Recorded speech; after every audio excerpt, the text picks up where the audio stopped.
ජංගම දුරකථනය එහෙම නැත්නම් මොබයිල් ෆෝන් එක තරම් අපේ ජීවිතයට සම්බන්ධ වුණු වෙනත් තාක්ෂණික උපකරණයක් නැහැ කිව්වොත් ඒක පුදුමයක් නෙවෙයි. කන්නාදින්න නැතත් හොඳ මට්ටමක ස්මාර්ට් ෆෝන් එකක් කීයක් හරි දීලා ගන්න බොහෝ දෙනෙක් උනන්දු වෙනවා. හදිසියේ ෆෝන් එකේ ලෙඩක් ඇවිත් ඒක පාවිච්චි කරන්න බැරි තත්ත්වයක් ආවොත් අනෙක් වියදම් ඔක්කොම පැත්තකට දාලා අලුත් ෆෝන් එකක් ගන්න තමයි වැඩි දෙනෙක් උනන්දු වෙන්නේ. ඉතින් එහෙව් එකේ මොබයිල් ෆෝන් එකේ මුල්ම එක මොකක්ද කියන එක ගැන ටිකක් කතා කරලා කමක් නැහැ කියලා හිතුවා. මේ කියන්න හදන්නේ මුල්ම මොබයිල් ෆෝන් එකේ කතාවයි.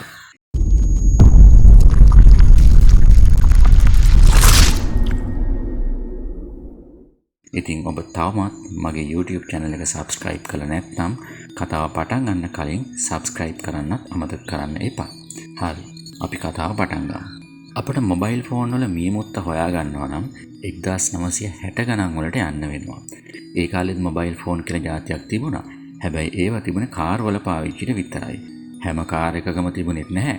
කාගේ හරි කාර් එකක මෙහෙම මොබයිල් ෆෝන් එකක් තියනවා නම් ඒ හොඳම සල්ලිකාරයෙක් තමයි. හරියටම කිව්වොත් කාර් වලට මොබයිල් ෆෝන් එක සවි කරන එක 1940 වගේ කාලෙත් දකින්න තිබුණා. මේවා කාර් වලට විතරක් සවි කරන්න හේතුව වුණේ ඒවා ක්‍රියාත්මක කරන්න කාර් බැටරියක්ම ඕන කළ නිසායි. ඇමරිකාව ගත්තොත් ජංගම දුරකථන සමාගමේ channel 12ක් ඔස්සේ පමණයි මොබයිල් ෆෝන් සංඥා ගමන් කළේ. ඒ කියන්නේ 4 දිනකට විතරයි එකවර මේවා පාවිච්චි කරන්න පුළුවන් වුණේ.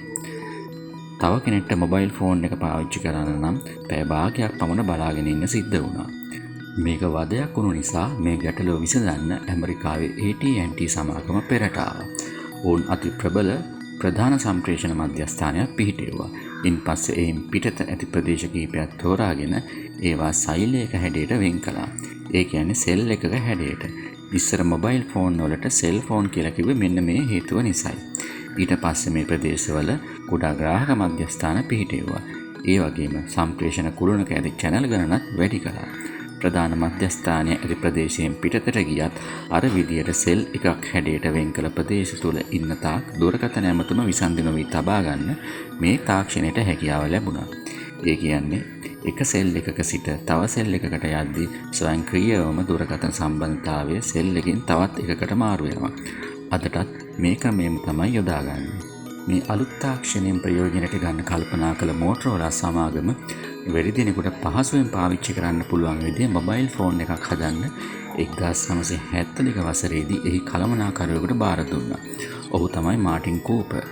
පහසුවෙන් පාවිච්චි කරන්න පුළුවන් විදිහේ මොබයිල් ෆෝන් එකක් හදන්නේ කොහොමද කියලා කල්පනා කරද්දී මාටින් කූපර්ට හදිසියෙම හොඳ අදහසක් ආවා. 1960 ගණන් වල ඉඳන් ඔහු නිතර කියවපු චිත්‍රකතා පත්තරයක ඩික් ට්‍රේසි කියලා කතාවක් තිබුණා. ඒ කතාවේ ඉන්න කුඩා දරුවන් කීප දෙනෙක් අත්පොරලෝසු ඔස්සේ එකිනෙකා සමග කතා කරනවා. ඔහු මේ අදහස ඔස්සේ කල්පනා කොට මයික්‍රෝචිප් තාක්ෂණයත් උපයෝගී කරගෙන මොබයිල් ෆෝන් එකක් නිර්මාණය කළා. 1973 අප්‍රේල් 3 වෙනිදා ඔහු මෙසේ නිර්මාණය කළ මොබයිල් ෆෝන් එක Motorola Dynatec නමින් හඳුන්වා දුන්නා. මේ හා සමාන මොබයිල් ෆෝන් වර්ගයක් තමයි අපේ රටේ ගඩොල් භාගයක් විතර ජනප්‍රිය වෙලා ගියේ. ඒ කාලේ හැටියට ඕනම තැනක ඕනම කෙනෙකුට පහසුවෙන් රැගෙන යන්න පුළුවන් විදිහට නිර්මාණය වුණු ලෝකයේ මුල්ම මොබයිල් ෆෝන් එක තමයි ඒ. ඒ සමගම අද අපි පාවිච්චි කරන මොබයිල් ෆෝන් වල නිර්මාතෘ හැටියට මාටින් කූපර් ඉතිහාසගත වුණා. Motorola සමාගම ඉන්පසුව Dynatec 8000X නමින් දුරකථනයක් හඳුන්වා දුන්නා. මේ සඳහා ලොකු බැටරියක් අවශ්‍ය වූ නිසා මොබයිල් ෆෝන් එකත් සෑහෙන ලොකුවට සාදන්න වුණා. බැටරිය තිබුණේ උපරිම පැය 10යි. කතා කරන්න පුළුවන් වුණේ උපරිම පැය භාගයක් පමණයි. ඒ කාලේ මෙහි මිල ඩොලර් දසදහසක් වුණා. අද කාලයට එය ගලපා බැලුවොත් ඩොලර් 27409ක් වෙනවා. රුපියල් නම් ලක්ෂ 54ක්. පිස්සු වගේ වුණත් ඒක තමයි ඇත්ත කතාව.